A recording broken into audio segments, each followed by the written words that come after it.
bonjour. Monsieur le directeur de cabinet, bonjour messieurs les gendarmes, bonjour toute la Polynésie. Bonjour et Yorana, comme on dit ici en Polynésie française. Eh bien, enchanté, merci de nous accorder un petit moment. Il est 22 heures chez nous dans l'Hexagone. Je crois que vous, c'est déjà le matin, si je me trompe pas.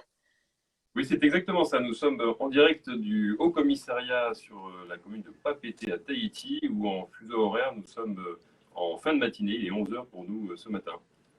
Eh ben, c'est fantastique. On est très heureux de passer un petit moment avec vous. Vous êtes notre dernière étape à la suite de 24 heures où on est passé de territoire en territoire sur tous les territoires d'outre-mer. Et alors, on a beaucoup voyagé. On a aussi beaucoup parlé de comment on administre des territoires, des fois isolés, des fois éloignés, des fois avec des problématiques particulières. Et donc, voilà, on a valorisé, on a mis en lumière le travail des fonctionnaires un petit peu partout sur ces territoires ultramarins. Et on est très content de finir avec vous et avec la Gendarmerie nationale pour parler de la thématique importante des violences intrafamiliales et de vos spécificités et de tout l'engagement que vous mettez sur cette question complexe. Donc, un grand merci de nous accorder un petit peu de temps pour nous expliquer cette problématique. Écoutez, on est ravis d'être avec vous et de clôturer cette longue session avec les différents outre-mer. Alors, c'est important que la préfecture soit là parce que c'est une thématique importante pour les préfectures, la lutte contre les violences faites aux femmes, les violences intrafamiliales, puisqu'il y a aussi des femmes, des hommes, des enfants qui sont impactés par ces violences. J'imagine, au niveau de la préfecture, vous coordonnez l'ensemble des acteurs. Les gendarmes sont très impliqués, mais il y a aussi, je pense, d'autres acteurs, peut-être les écoles avec le rectorat qui travaillent aussi sur ces problématiques. Alors, je vais peut-être, parce que je pense qu'on a des gens qui nous regardent aussi bien en métropole qu'ici en Polynésie, on les salue évidemment tous. Je vais peut-être juste vous faire un petit campement du décor, parce que la Avec Polynésie plaisir. française, c'est quelque chose qui parle à tout le monde. En tout cas, le nom de Tahiti est très évocateur, mais on n'en mesure pas forcément quand on n'y est pas allé les spécificités. Et certaines de ces spécificités sont aussi des contraintes. D'abord, je m'excuse, mais nous allons tous garder notre masque pour cette séance en Facebook Live parce que nous sommes toujours confrontés au virus Covid, malheureusement. Sur la Polynésie française, ce qu'il faut bien avoir à l'esprit, c'est que nous sommes très très loin de vous, alors que nous nous parlons en direct. Nous sommes à plus de 15 000 km de Paris. Pour venir nous voir, il faut faire près de 20 heures de trajet en avion et une escale obligatoire en Amérique du Nord, que ce soit aux États-Unis ou au Canada. Et puis, quand on arrive en Polynésie française, on a 12 heures ou 11 heures en fonction de la saison de décalage horaire avec la métropole. Donc nous sommes vraiment aux confins de la République et du territoire national. Sur la Polynésie française, une fois qu'on est arrivé à Tahiti, on a un vaste champ d'exploration qui se présente à nous, parce que la Polynésie française, comme son nom l'indique, c'est en fait une succession d'îles qui sont réparties sur 5 archipels différents. Nous avons environ 118 îles, dont 76 sont habitées à titre officiel et permanent. Donc nous avons des distances qui sont extrêmement importantes, qui nous séparent, par exemple, de l'archipel de la société de Tahiti, qui est l'île principale, avec à l'extrême nord-est les Marquises, que nous devons faire 4 heures de vol pour réussir à regagner les îles des Marquises, et nous sommes à 1500 km. En réalité, la Polynésie française, c'est une image qu'on utilise très souvent, c'est une dispersion dans un immense océan qui, quand on part d'un bout à l'autre, couvre la totalité de l'Europe de l'Ouest. Donc, ça vous Ah donne oui, une c'est échelle immense en fait. absolument. Et donc, ça provoque évidemment des adaptations dans la façon dont nous sommes amenés à travailler et à administrer ce territoire. Nous avons donc, en résumé, eu un double éloignement, une double insularité. Nous sommes loin de tout ici dans le Pacifique, mais nous sommes aussi au sein même de la Polynésie, de l'espace polynésien, sur des distances qui sont extrêmement importantes et qui ne sont pas toujours faciles à couvrir, ne serait-ce que parce que c'est assez coûteux de se rendre en avion d'un bout à l'autre du territoire. Et dans l'organisation des services de l'État, vous avez la préfecture qui est très présente, mais comment vous travaillez après avec chacune des îles principales? Comment ça se passe, finalement, ce fait d'être aussi dispersé Alors, la deuxième particularité de la Polynésie, je pense que c'est son statut institutionnel. Nous sommes sur une collectivité d'outre-mer qui a un statut particulier qui est fixé par la loi. C'est un statut dit d'autonomie qui donne au gouvernement local de la Polynésie française des compétences qui sont des compétences de plein exercice, notamment dans le champ du social et de la famille ou de la prévention en matière de santé publique, qui sont des sujets qui intéresse. Mais l'État, bien sûr, est présent également. Et nous sommes présents ici. Alors, ça n'est pas du coup une préfecture. On va parler de Haut Commissariat de la C'est ça. République. Nous sommes implantés sur l'île principale de Tahiti, puisque la Polynésie française a 280 000 habitants, dont les 2 tiers sont rassemblés sur 2 îles, qui sont les îles du Vent. Mais nous avons aussi un réseau de l'administration d'État qui est étendu, puisque nous avons ce que nous appelons des subdivisions administratives, avec des implantations. C'est l'équivalent, si on devait trouver un point de comparaison approximatif, des sous-préfectures. Nous en avons une aux Marquises et une sur les îles sous le vent. Et nous avons aussi, alors même si les services et les administrateurs sont ici au commissariat, une représentation de l'État au Tuamotu-Gambier et sur l'archipel des Australes. Et puis les services de l'État, ça n'est pas que le Haut Commissariat, bien sûr. Nous avons des services, en particulier de la gendarmerie, qui sont présents sur les archipels. Mais ils le diront mieux que moi, sur 26 îles habitées. Et ça leur permet de couvrir sur un large spectre l'ensemble polynésien. Alors, quand on a préparé la thématique de ce débat, vous avez choisi de parler des violences intrafamiliales, des violences qu'il y a dans les familles. C'est une problématique qui est importante pour vous et vous luttez fermement contre les violences intrafamiliales du côté de la gendarmerie. Oui, bonjour. Alors, tout d'abord, je vais me présenter. Donc, je suis le colonel Benoît Tapona, commandant en second, donc la gendarmerie de Polynésie. Et je suis accompagné donc du capitaine Daniel Vanna, donc, qui est le commandant en second de la compagnie des archipels, donc toutes les îles à l'extérieur de Tahiti et Moorea. Et l'adjudant-chef Cyril Lorillon, donc, qui est le commandant de la maison de protection des familles, qui a un rôle tout particulier en matière donc, de violence intrafamiliale. Alors oui, pour nous, c'est clairement le sujet, la priorité ici en Polynésie, les violences intrafamiliales. On l'a évoqué lors de la préparation de cet échange.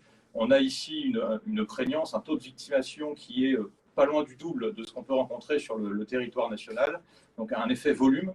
Et on a aussi un effet distance, puisqu'on a un territoire qui est éclaté un peu en peau de léopard, avec des faits, avec des événements qui se produisent partout sur ce territoire. Donc nous le gérons de manière à la fois classique, en y apportant les réponses qu'on peut retrouver partout en métropole en termes de fonctionnement, de judiciarisation, d'accompagnement, mais aussi en adaptant nos modes d'action par rapport à ce territoire immense et très dispersé. Donc avec d'abord des implantations de proximité dans tous les archipels, puisque donc nous avons 23 implantations, dont 15 à l'extérieur de l'île principale de Tahiti, donc dans tous les archipels. C'est parfois des brigades de 4 gendarmes qui tiennent une île à eux tout seuls 365 de l'année, 7 jours sur 7.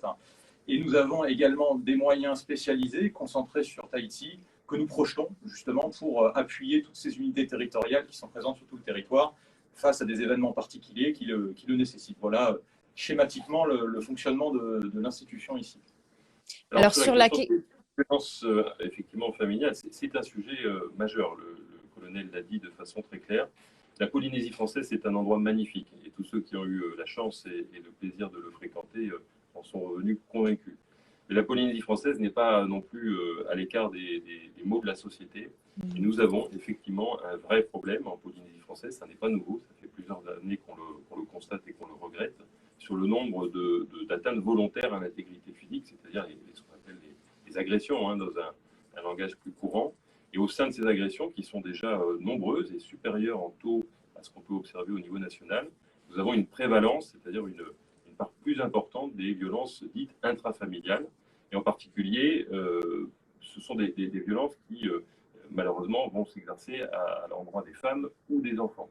Et nous avons là un taux, en tout cas cette année, un taux moyen qui est d'environ 8,6 faits pour 1000 personnes, 1000 habitants, alors qu'il est nettement inférieur au niveau national. C'est vous dire que non seulement c'est une problématique que nous avons en Polynésie française comme partout ailleurs, mais en réalité, ce que nous observons, c'est qu'elle est plus forte que ce qui peut être observé dans d'autres contextes, et notamment le contexte métropolitain, alors qu'elle est d'ores et déjà considérée comme un sujet majeur de société auquel il nous faut savoir répondre. Alors j'imagine que vous travaillez pour les gendarmes sur deux fronts en fait. Vous travaillez pour accueillir les victimes, pour les prendre en charge, pour rassembler les preuves et établir des procédures judiciaires pour que la justice puisse agir. Mais j'imagine que vous travaillez aussi beaucoup en prévention pour éviter que de tels actes se passent. Comment vous prenez en compte finalement ce phénomène et quelles sont vos possibilités? Parce que face à un tel nombre, il faut aussi c'est beaucoup de travail pour finalement les gendarmes sur les îles où vous êtes.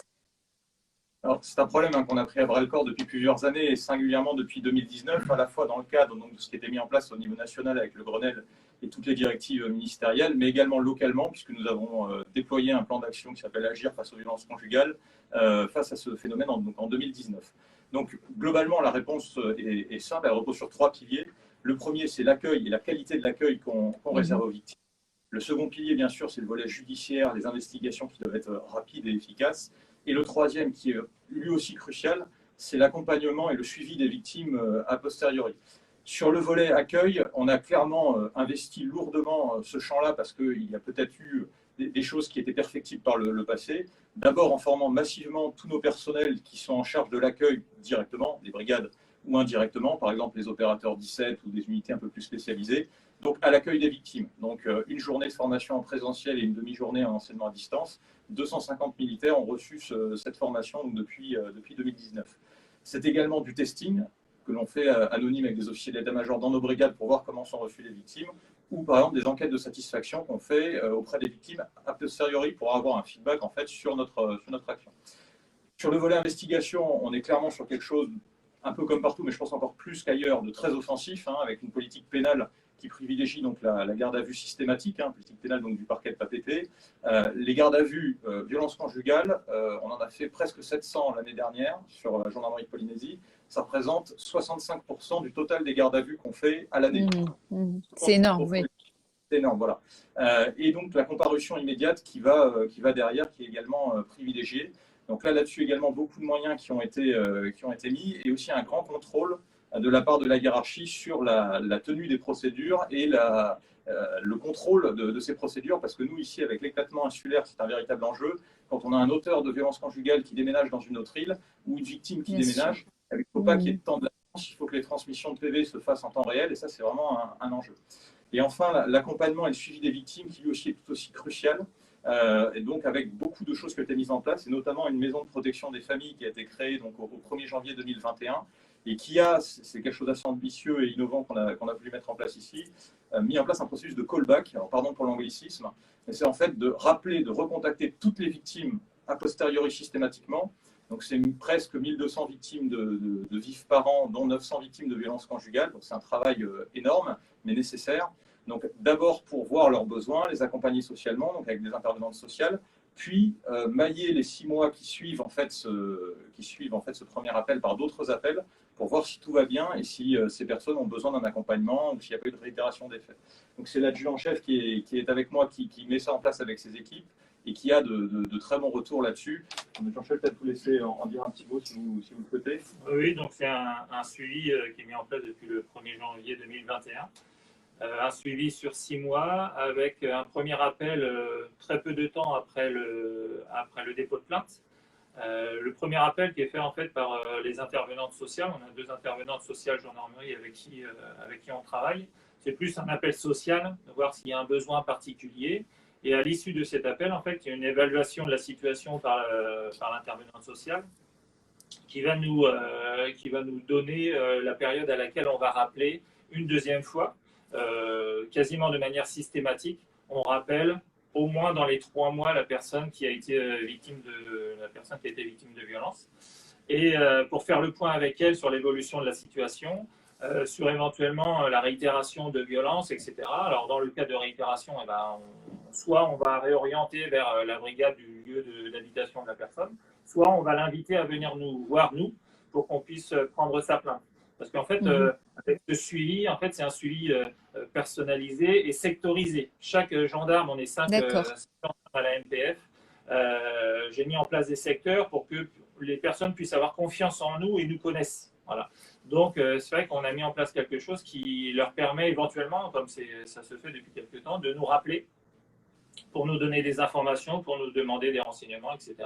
Et donc, voilà, on est sur l'idée d'un deuxième appel maximum dans les 3 mois, et si elle le souhaite, on peut faire un 3e appel les 3 mois qui suivent en fait. Voilà. Donc c'est vrai que sur 6 mois, ça lui permet à elle d'avoir je ne vais pas dire un confident, mais quelqu'un à qui elle peut parler et avec qui elle peut évoquer ses problèmes. Nous, on est en partenariat avec un certain nombre d'associations d'aide aux victimes, donc on peut leur donner un certain nombre de coordonnées, ça c'est très important, et du coup, ça les rassure, ça met un petit peu, quelque part, une pression sur le mis en cause, parce que celui qui a fait les violences, parce qu'il sait que la victime est suivie. Oui, il sait que vous la lâchez pas et que vous allez l'aider jusqu'au bout. Donc ça doit beaucoup aider pour la mise en confiance et pour que la personne se reconstruise aussi.